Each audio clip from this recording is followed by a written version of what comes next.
Podcast listeners, welcome to the Wealth Without Wall Street podcast, episode number 3.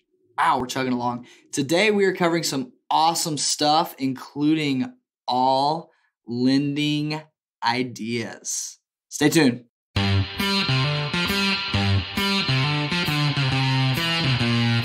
Welcome to the Wealth Without Wall Street podcast, your guide to understanding how to get out of the Wall Street rat race and start your own mailbox money lifestyle. Now, don't let the handsome Southern draws fool you. These financial minds are teaching our country to enhance savings, increase cash flow, and create passive income, all without the help of Wall Street. Are you ready to break through? Here are your hosts, Russ Morgan, Joey Muré, and Will DeShazo.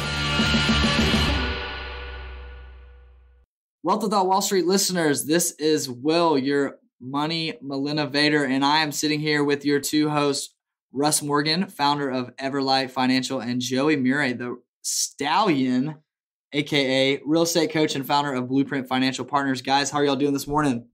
Doing good, Will. Doing good. How's everybody else doing out there? Well, I can tell you what. Every time I hear the word stallion, I'm just motivated. I'm millinovated and motivated to be talking. I'm sorry, that was a money. stutter. What was that? Wait, is it millinovator, like an innovator, or a like a motivator? like an innovative millennial? I just want to see how motivated you are today when we hit the workout. I'm just all right, upset. dude. Okay, Joey, where are you on that, by the way? Why are you not in our class again? What was your excuse? Okay. So just things have come up. I mean, things have come up, and all I'm saying is I'm tired of making you guys look bad in the class. And okay. When you're in the class, you do definitely make us look bad. Joey, you know the Tarantino, as a group, we look worse. You know the Tarantino movie Hateful Eight? Yeah. They're actually talking about Joey's barbell dumbbells that he's lifting. Come on. It's the Hateful Eight. Well, they are very colorful. I've noticed that. That's ridiculous. All right, but we got to pull this back. Hold on a second. Today, we're talking about lending. And what does that even mean? Because I've lent somebody money before and got totally burned. Yeah, but speaking of that, I do need to borrow some money. How much we're talking here, and what are the terms? Yeah. What are the terms? Okay.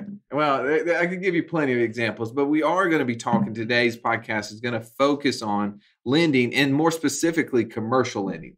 Bridge loans is something that we have implemented that concept into our practice, and we're going to go through how that helps you both whenever you're trying to create income now, but also whenever you're in a situation where you're trying to create income as a alternative to actually active income.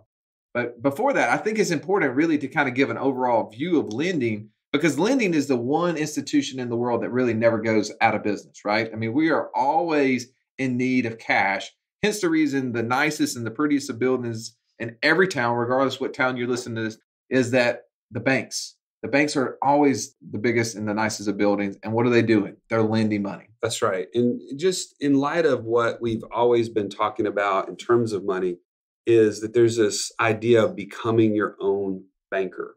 And there's the reason is because it's so profitable, right? That you just mentioned how these buildings in all the downtowns are always the biggest when they're the banks.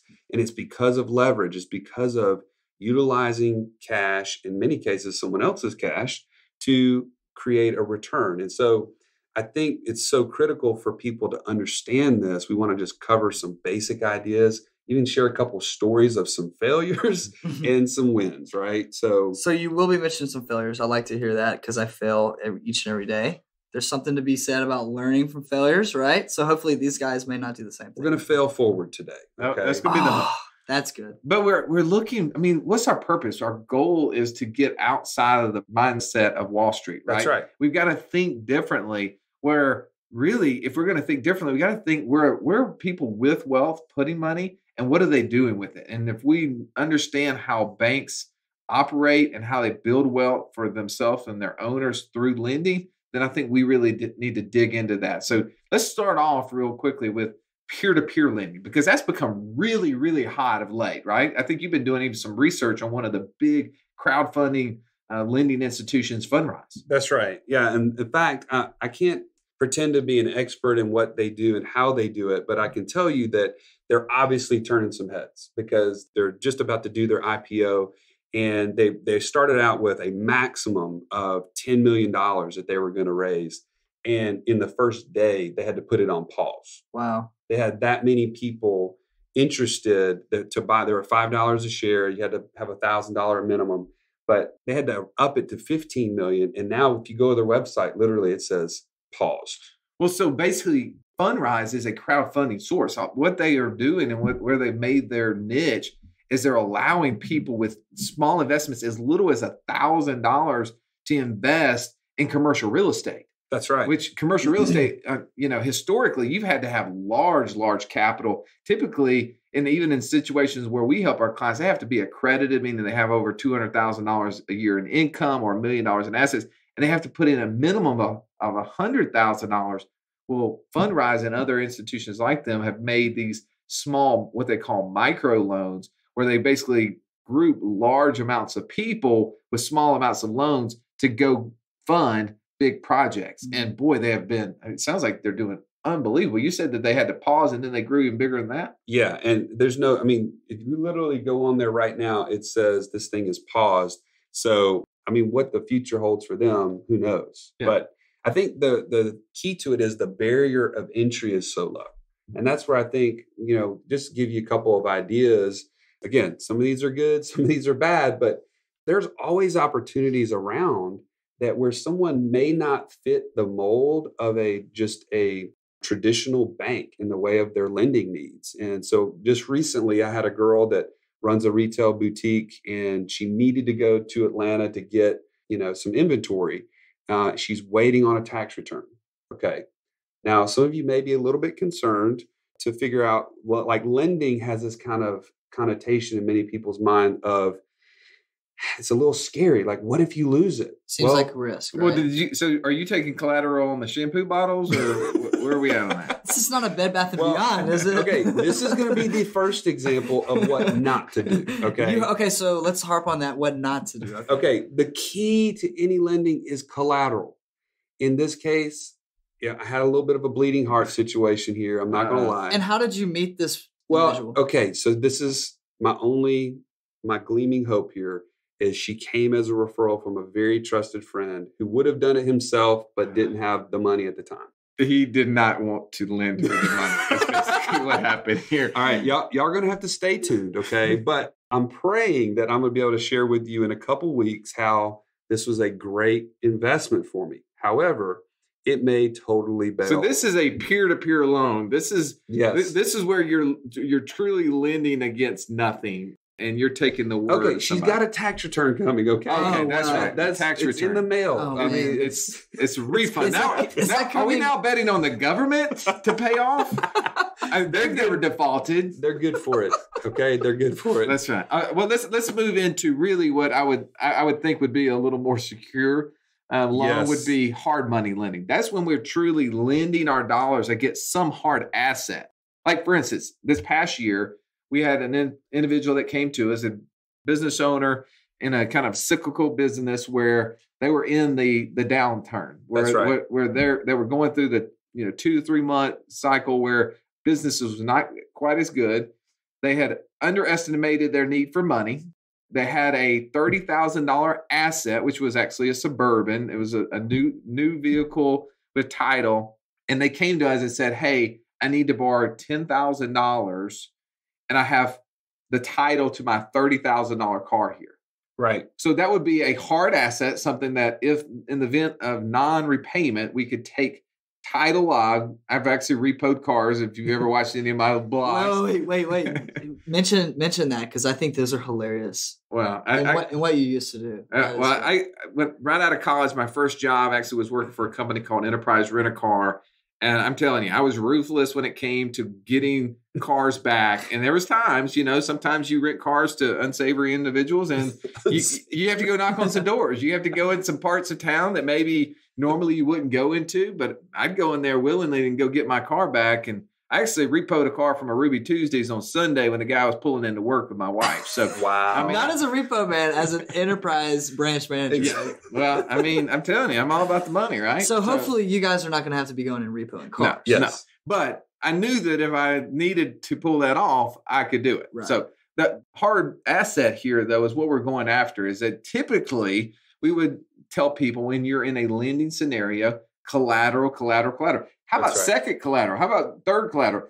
Any way that you can guarantee that you get paid back either the cash flow or the capital through the sale of an asset if you had to go get it. That's where hard money lending is. And that's where last week we had a perfect example of that with a real estate group here in town who does hard money lending. That's right. Yeah. So a group here that we've been able to partner with some of our clients, they want to move quickly, right? When they find a great piece of real estate, they know that they don't have 30 to 45 days to wait on a traditional loan to take down that asset. And they know that time is money, all these things. So they're willing to pay somebody 10% for the use of their money for a short amount of time. These are a lot of times flip homes, so 6 months, maybe 9 months on the high end, that they're going to borrow that person's money to purchase, renovate, whatever it might take, and they're going to give that kind of return back to somebody on the lending side. And they're guaranteed by the actual real estate itself. That's right. So that's going to be a hard asset. And Joey, you mentioned, and I think that group has mentioned to us, the money in realty is not made on the sell, right? It's made on the buy. Yeah. That's right. Access to capital, having your warehouse of wealth in a place that you can access it, not tied up in Wall Street, that you can go grab it. I mean, that's huge. And that's exactly what these guys are doing with private investors. Well, they're finding that, just you said, that opportunity is key. And as we move into really our topic for today, which is commercial bridge loans, it's exactly the reason why these things exist. If you go in and you look, a bridge loan is nothing more than a bridge between one transaction to the next. And what you find is there's investors out there who need to take advantage of opportunities. They find a piece of real estate, for instance, that's well undervalued, that they can take advantage of as long as they can move quickly. Well, traditional lending, though, as we all know, does not move quickly. You were in the mortgage world for 11, 12 years? That's right. Yeah. And 30 to 45 days was probably a good day in commercial real estate. Oh. I was on the residential side, and that was, a normal turn time. People are okay if it's just a traditional sale, like retail kind of opportunity. But when you have the opportunity for a wholesale, like, hey, this thing is 30%, 40% potentially below value, they're not waiting on you to get the true appraisal and the title search and all these inspections and all these things that are required. I mean, cash talks in those opportunities. They got to move quick. And that's why the commercial lending has come about from a bridge loan standpoint, is that you have investors who are identifying properties who need to act quickly, and they need to have access to capital. So they'll put in typically 30, 40% of their own money to the property, and then they'll go out and find secondary capital that they will be able to bridge that gap until they can go get the permanent financing at much cheaper rates. And so what we find is that our clients are looking for a safe place to put capital. And right now, I mean, again, if we're talking about Wall Street, the general Wall Street stuff right now, the fixed income assets, 2, 3, that's great returns for them. 2 or 3%. I was about to say. Oh, yeah. Whenever you think of, when you get into these bridge loans, you're talking 5, 6, 7. Those sort of returns are much, much different. And that is why they've become so attractive. So I want to talk about what a bridge loan is. Yeah. How does that work? Because there's going to be some questions people are going to have, like, how do I know I'm going to get paid back for this? What is my collateral if I'm putting money into these sort of things? So these are stuff that we want you to be knowledgeable of, because these are assets and tools out there that, if used correctly, can enhance portfolios. And they're really just nothing more than another lending opportunity. You're doing what other banks are doing. And also, like we've said before, I mean, your return on information is so critical. So again, if we can increase your education around a subject, now the risk is severely reduced. And so, again, lending is one of those things, I've heard this a million times. It's scary because there's just so little knowledge of how does it work? How do I get payback? All these, if you go to the FAQ sections of some of these different companies, they're full of these questions because people don't really teach this stuff. But here's the key. And it goes back to, if you're going to do lending of any sort, you're going to start out with a promissory note. Don't try to write this up yourself. Get an attorney, and you can typically find a corporate attorney that does something like this in a couple of hours. So depending on their hourly rate, it doesn't have to be that expensive. But you can write up a promissory note that says exactly who is the lender, who is the borrower, what is the terms, what happens if they don't pay back on a certain day, what does the rate default to. You put in all these things. But see, the thing is, go read your credit card statement. Go read your mortgage. All of these things already exist for you. So it's not like you have to reinvent the wheel. And then what is the collateral backing up the asset? So in a bridge loan, for instance, a commercial bridge loan, they're buying commercial real estate property. So the actual property itself becomes the asset. Then oftentimes what we find in some of the relationships that we've built is that the actual institution that's doing the lending of the money, they're secondarily backing that up by their own guarantee. That's right. And that just adds an additional layer of security, right? If you're trying to do this on your own, I will tell you, I would not do this on your own to begin with. There's a lot of potential pitfalls. Again, if you're not knowledgeable, that's when you start losing your tail. Now, I wouldn't have done this $7,000 loan I was telling you about if it was my last $7,000. Sure. Well, right. But see, you've done some lending. I know this is not on the bridge loan stand. You've done lending on like commercially just from a peer-to-peer, but on like a mortgage. That's right. Other than a promissory note, other than the home, you're being on title and collateralized, what were some of the other safeguards that you did that if somebody's lending money, they need to make sure they're putting together? Yeah. So you need to also think about what are the other losses besides the fact of that person paying or not. There's also let's say, disaster could strike. So for instance, on a house, you always want to make sure that you are on the homeowner's insurance as a payee.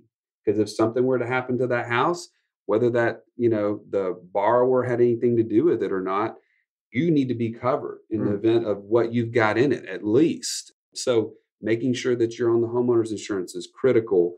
The same thing with the car loan that we did recently. You've got to be on their insurance, their car insurance as a payee, because guess what? They'll forget about you in a heartbeat if you're not on those things, right? Well, and you need to do title search too to make sure that there's not 5 other people out there with a lien against the car. I had that happen too. Yeah. And I got all kinds of stories. I mean, basically I had somebody tell me, oh yeah, this house is free and clear. It's $500,000 up here. I just need $100,000 line of credit against it. I said, man, that sounds like a pretty good deal. Just let me do my little research. I'll do the title search, and they have about $600,000 in liens. But how did you do the title search, by the way, for someone who wasn't in the mortgage industry forever? Now, again, this is on a residential property. Yeah.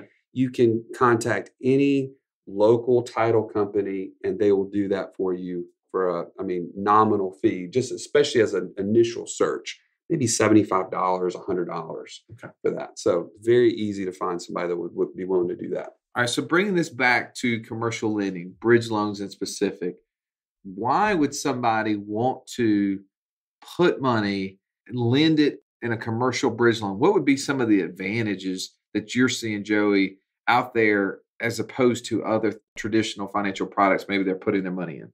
We've kind of beat the collateral drum for the most part here.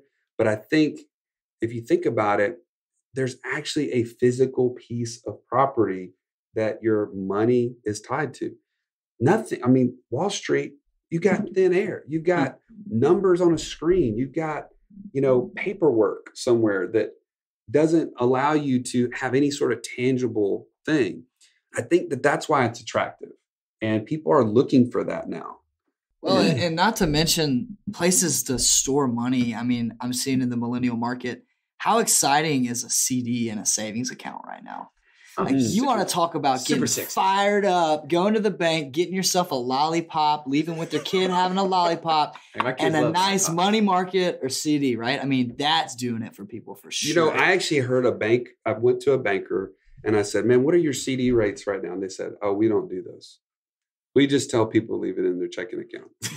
I'm like, what? Great salesman. That's like me on a qualified plan. That's a great salesman. Hey, well, I'm just saying, if you do want to start doing some lending, get some lollipops, because you're going to get families coming to that. Because I can tell you, every Friday when I'm driving around with the kids, they're like, Dad, let's go by the bank. I'm like, what do you want at the bank? Lollipop. Lollipop, Dad. Yeah. It's the best thing they got. Now my 11-year-old, by the way, this is interesting. My 11-year-old no longer gets the lollipop because she's now sitting in the front seat with me.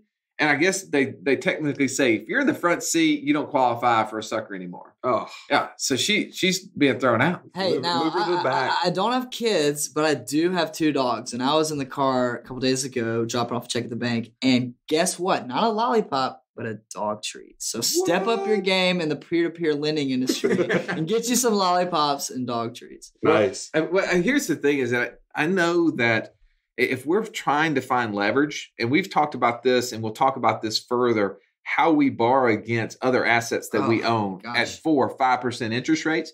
And if we could take advantage of things like this at 6, 7, 8%, remember, it's not the difference between it. I mean, we just got finished eating breakfast with a commercial real estate investor. And basically, he went into saying, in essence, his return on the investments that he has is pretty much infinite. Because really, at the end of the day, he puts very little, if any, of his own capital in it. And so the return of all dollars are infinitely returned on his capital. So if you invest borrowing money from someone at, say, 4%, and you turn around and lend it at 6%, your return is not 2%. Your return is 50%. It's 2% of the 4. That's 50% on your capital because all you had outlaid was had to return back the 4%, but you got 6 from someone else. Whoa. Did that blow your mind? Well, I'm just going to go ahead and tell you, a lot of people listening just heard you say 6 minus 4 is 2. That's right. That's 2. But what was the cost for me? It's 50%. My return is 50%. What is the markup? So just think about it like this. This is where we go back to.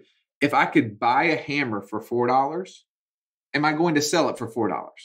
Not unless you want to go out of business. Right. So I'm going to mark it up. What do you think the average markup in a retail store would be? 35. Oh, retail? Probably 100%, isn't it? It depends, right? So let's just say that I marked up my hammer 100%. So my return would be 100% if I sold it for what the markup would be. So what would be 100% of a hammer I bought for $4? $8. Why would the return not be 4 then? Why is it 100%? Okay. You see what we just did there? We just went there. We just explained in a very easy way how you can leverage and create a great return. I think they probably got it before you did, but that's fine. Maybe I'm the last one. But that's exactly what we do on this podcast. We challenge your thinking. That's what Wealth Without Wall Street is all about. But okay, let's take this one step deeper. Think about the person who we're talking about. Why would people put money in bridge loans as an alternative to other savings and CDs? So you got a CD down at the bank at 2%, right? It's been there for 2 years. It matures and you come back and they say, actually, we're lowering interest rates and your return is going to go from 2% down to 1.5%. So you're no longer making the extra 0.5%. Is that a truth or is that a lie? I don't know. If you were making 2% and they reduced the interest rate to 1.5%, did you lose 0.5% of your return or did you lose 25% of your return? There you did it again. Yeah. You explained it again. This guy. I'm learning, guys. I'm learning. Yeah, with you here. his hands are in the air and he now has a crown on his head, those of you that are just listening. But we need to think about that because if you're in any shape of business, that's what you're doing with your dollars. Or if you're working for a company, that's what they're doing. We need to think that same way. That's why we got to break free of this Wall Street mindset. We need to think differently. In order for us to create wealth, for us to grow our money, for us to be able to increase the lifestyles of those around us, we need to think. That's right. I'm going to add to that. Okay. So a lot of people may be thinking as they're hearing about bridge loans, well, what does that mean in terms of how long is my money tied up? There's mortgages out there that are 15 and 30 years. Do you really want me to tie my money up for that long? No. So why we like this idea of the bridge loan so much is these are 12-month maximum investments. So these lending opportunities, right? 12 months max. So it really is comparable to a CD or something along those lines that you're tying that money up for a very short amount of time for a much, much higher return. So instead of a 1% or 2% CD, you're looking at 7%. That's dramatic. And I'm not losing access to that money for a long, long period of time. We're turning over inventory Now, Joey, a lot of people out there are going to they really trust in this thing called the FDIC. Is this FDIC backed? What's going on with this? I'm gonna step in for you, okay? Please, I'm gonna help you with that one. I know I saw the wheels turning, and the smoke was subject. The smoke was coming. The smoke was coming. The short answer is no, and thankfully no. Yes. Because here's the key: is that most people don't know that the Dodd-Frank Act that was instituted a couple years back after the bailout of the financial institutions have basically said going forward the government will no longer bail out the FDIC, which has been done several times in the past, I think to the tune of $50 billion in 2009. Wait a minute.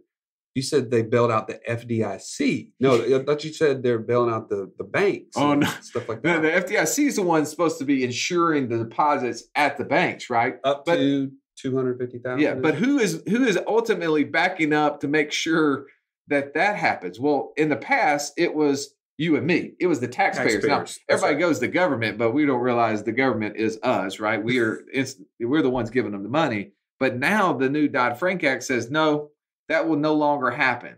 Now we will no longer have bail-outs. We will have mandatory bail-ins, meaning owners and creditors of the bank will now be the ones who have to support the lending operations and the transactional operations of the business. Well, we all know who are owners. Those are people who buy stock in banks.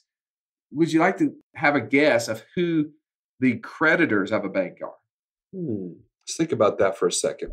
The ones getting lollipops? The ones getting lollipops. Yeah. So when we show up at the ATM to get the lollipop on Fridays and I make a deposit into the bank, the money goes into the little tube, goes and goes through that. As soon as these things are amazing. As soon as the teller, they're quite sucky. As soon as the teller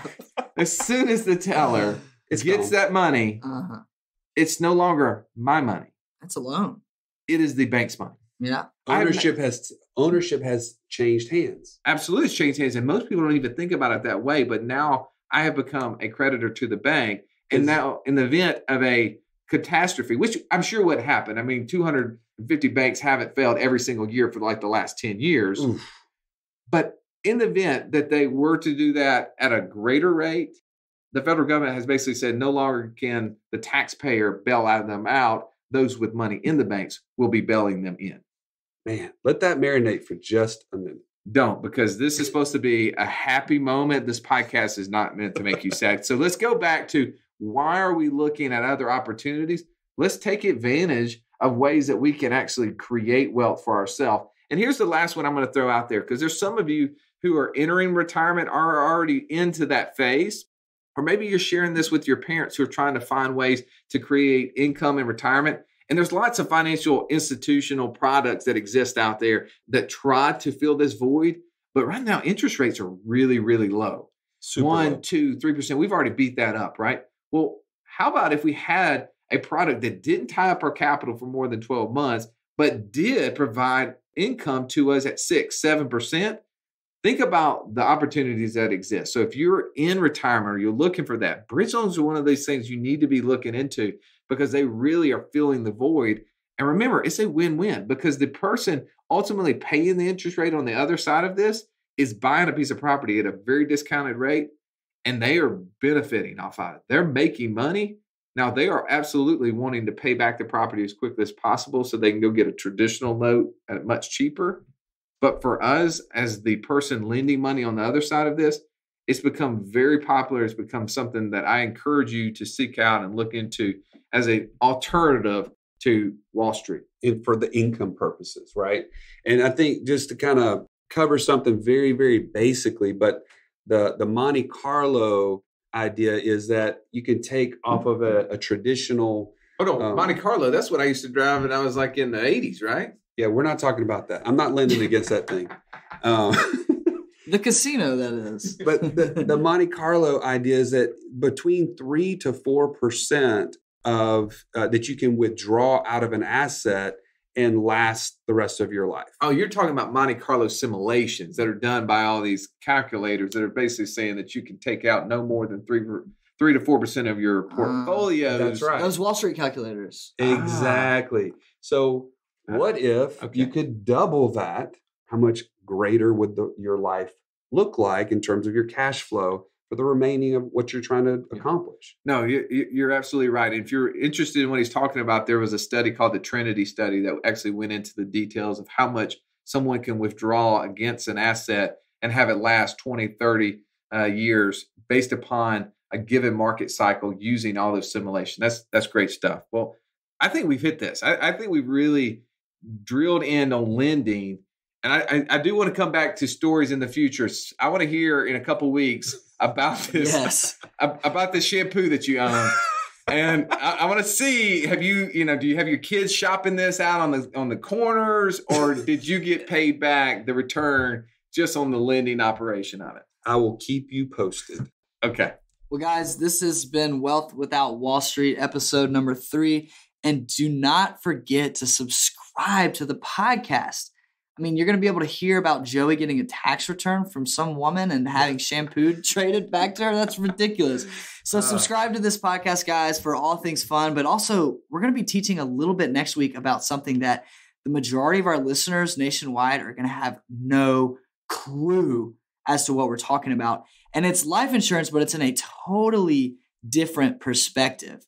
You're really going to want to hear about this. This has been Wealth Without Wall Street podcast episode number 3, and we'll see you guys next episode. This has been the Wealth Without Wall Street podcast. Don't forget to subscribe to the show to break free of the Wall Street mindset and begin building wealth on your terms in places you understand so that your wealth will never run dry. See you next episode.